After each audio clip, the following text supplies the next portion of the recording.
Hi, WMBC. And this really is a message for those of you that call WMBC your home church. I want to invite you this week to be praying for our community.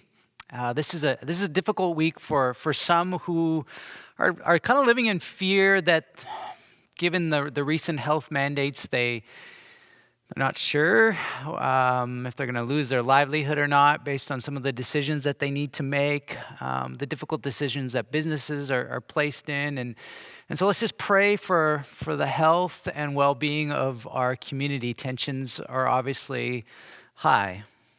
I invite you to pray for our government, that we pray for Kevin Gertson as he comes in as interim premier and the decisions that the government is having to make at this time.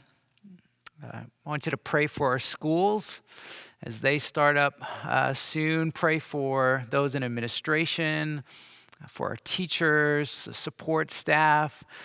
Pray for our kids that as they enter into schools that they can be places of peace and growing and learning.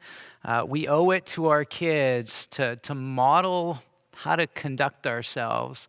And particularly, again, I'm talking to us as a church, as followers of Jesus.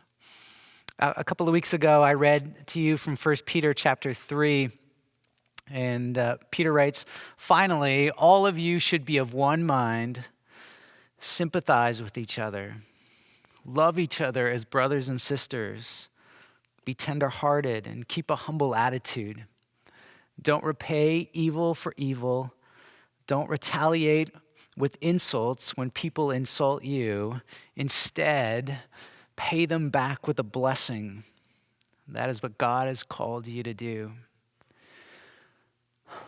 That can often be really difficult to live out.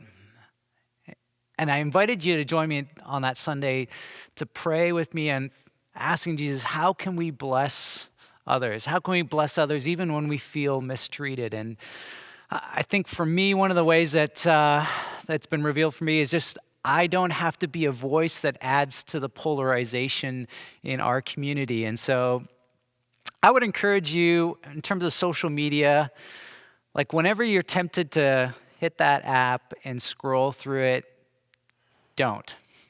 I would say take that moment to pray instead.